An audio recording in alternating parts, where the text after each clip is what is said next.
Let's see how to change the text color in Canva. First, we open up our design and click on the text box you want to edit. Once it's selected, you'll notice a toolbar at the top of your screen. Look for the text color icon. This is going to look like a small color palette. Once we click on that, a color menu will then appear. In this color menu, there are default colors you can choose from, but if you want something different, you also have the option to click on the plus button and this will bring up a color wheel. Selecting any shade here will automatically turn the color of your text into that color. You also have the option to use a hex code if you have a specific shade in mind. You can also adjust the transparency of the color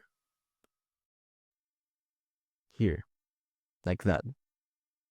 Once you've chosen your color, just click on it and your text will instantly change to that color.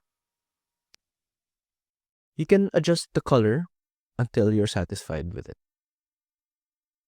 And that's it. That's how you change text color in Canva.